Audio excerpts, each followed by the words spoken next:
ఏం చేస్తారు చెప్పండి. ఎక్కడ లొకేషన్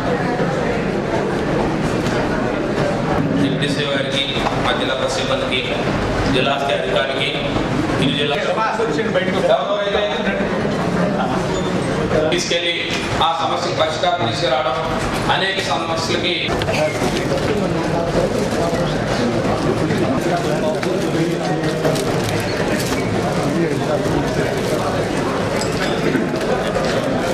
అందరికీ నా హృదయపూర్వక నమస్కారాలండి. మరి కలెక్టర్ గారికి కూడా, ఇతర కలెక్టర్ గారు కలిసికట్టుగా ఈ జిల్లా అభివృద్ధి బాగా తీసుకెళ్లాలని, ఈ జిల్లాలో ప్రతి సమస్యని, జిల్లా సమస్యని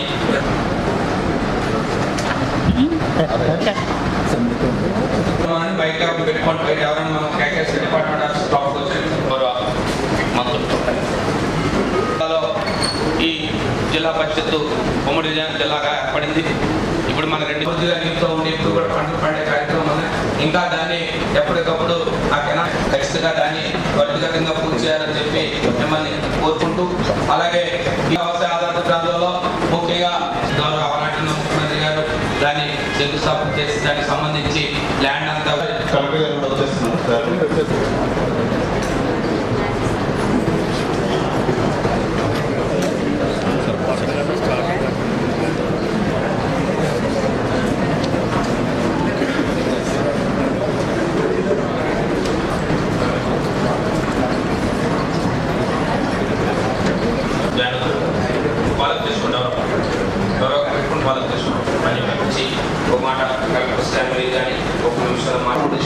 ఈసారి 40-50 వేలు పెట్టాల్సిన ప్లాన్ చేసుకోవడం జరిగింది సార్.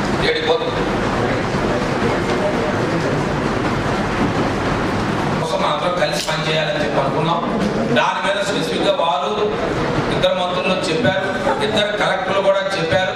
మళ్ళీ జనరల్ గా మేడం రిక్వెస్ట్ చేసేది ఏంటంటే, ఒకసారి ఫస్ట్ కోర్స్ లో ఆల్ డాక్టర్స్ అంతా అవైలబుల్ గా ఉండండి. ఎటువంటి లోపాలు కనిపిస్తే దాన్ని చర్య తీసుకునే దిశగా మీరు చేయాలని కోరుతున్నాను. అదేవిధంగా మానవడం విషయం అయితే మాత్రం ఒక రిపోర్ట్ కావాల్సి పడుతూ ఉందండి. దీంట్లో చెరువులు యాదాలు మనకి చెరువులు స్టార్ట్ చేసుకున్నట్టు 50% చెరువులు నిండినట్టుగా ఫలానా స్పెసిఫిక్ విలేజ్ లో కానీ, స్పెసిఫిక్ మండలంలో కానీ ఫలానా వెరైటీ రైతులు వచ్చి రిక్వెస్ట్ అటెన్స్ ఉంది కాబట్టి ఒకసారి డీటెయిల్ గా రిపోర్ట్ వర్కౌట్ చేసి వారు ఖచ్చితంగా కలిసి దగ్గరలో ఏం చేస్తారంటే, చాలా విల్టప్ ఏరియాలో ఎరువులు లేవని చెప్పడం వల్ల వాళ్ళు ఏం చేస్తున్నారు, వేరే దగ్గర కొనుక్కొని వాళ్ళు తీసుకెళ్ళడం జరుగుతుంది. అలా కాకుండా ఇప్పుడు ప్రతి దగ్గర కూడా మీరు ఎక్కడైతే మనకి ఆర్బికేలు ఉన్నాయో వాటి దగ్గర మీరు పుష్కలంగా ఇక్కడ పొలం దగ్గర ఉన్నాయంటే రైతులు అక్కడికి వెళ్ళి తీసుకుని సకాలంలో వాటికి వినియోగించుకుంటారు. కాబట్టి మీరు దాని గురించి మాత్రం కొంచెం చూడాలి.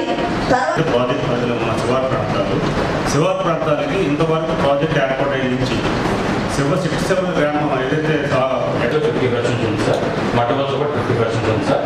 మనకి జనరల్గా గత 4 years మేము అబ్జర్వ్ చేస్తుంటే మనకి ఏ విధంగా మెయింటైన్ చేస్తున్నారో ఆ క్వాలిటీ మెయింటెనెన్స్ క్వాలిటీగా మెయింటైన్ చేస్తున్నారో అది ఆలోచించాలి. అండ్ పూర్తి కాకపోవచ్చు, కానీ మిగిలినవన్నీ పూర్తయిన ప్రాజెక్టులు కూడా మనం జంగల్ క్లియరెన్స్ అని, షిట్ క్లియరెన్స్ అని, అక్కడ ఉన్న టెక్నికల్ డిఫికల్టీస్ కూడా మన ఇంజనీర్స్ తో ఏ రకంగా ముందుకు ఎందుకంటే ఆ ఫండ్స్ మనం తప్పించే మళ్ళీ చదువుతున్నాం. మన ఎఫర్ట్స్ అయితే ఫేస్ చేస్తున్నామని నేను భావిస్తున్నాను. ఎందుకంటే చాలా చెరువులు లోతు అయిపోతున్నాయి, కానీ మళ్ళీ దానివల్ల సుమారు 800 ఎకరాలకి వాటర్ అవకాశం కల్పించింది. దానికి మీకు ప్రత్యేకమైన అనాలిసిస్ తీసుకున్నాము. గౌరవ మంత్రి గారి సూచన మేరకు రెండోది ఏంటంటే లస్కర్స్ తీసేసింది ప్రీవియస్ గవర్నమెంట్. అది నిజమే కదండి, లస్కర్స్ రిక్రూట్మెంట్ లేదు. దానివల్ల పనులు అవ్వట్లేదు.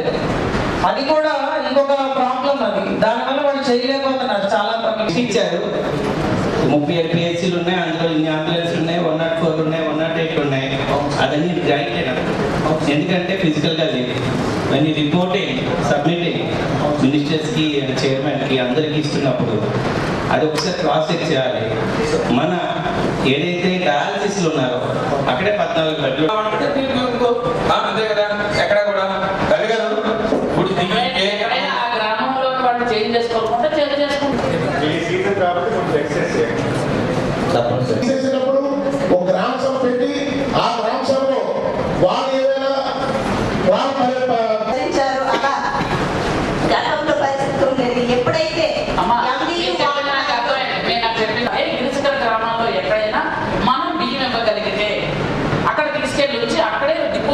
చేసి ఇంతకు పూర్వంలాగే జీసీసీలో ఉండేవమ్మా, అన్నీ కాదు, ఓన్లీ మన ఐటీడీఏ పరిధిలో జీసీసీలో ఉండే వాటికి అక్కడ సేల్స్మెన్స్ కూడా రెడీగా ఉన్నారు. డిఆర్డీ అడుగుతారు. మినిమం ప్రోటోకాల్ ప్రకారమైన పాటించాలి. ఈరోజు ప్రజాస్వామ్య దేశం ఉంది, మనం ప్రజల చేత ఎన్నుకోబడ్డాం. సో మీరందరూ కూడా అవేర్నెస్ చేయమని చెప్పాలని నేను భావిస్తున్నాను. మీరు మిగతా ఉన్న అక్కడ నాయకుల్ని మీరు కొంచెం కంట్రోల్ చేయాలని, మినిమం మాకు సెక్యూరిటీ ఇవ్వాలి.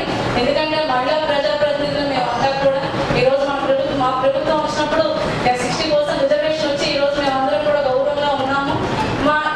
అందులో లాస్ట్ టైం వరకు మా హస్బెండ్స్ మాకు తోడుగా ఉండేవారు, బట్ ఇప్పుడు తోడుగా లేరు.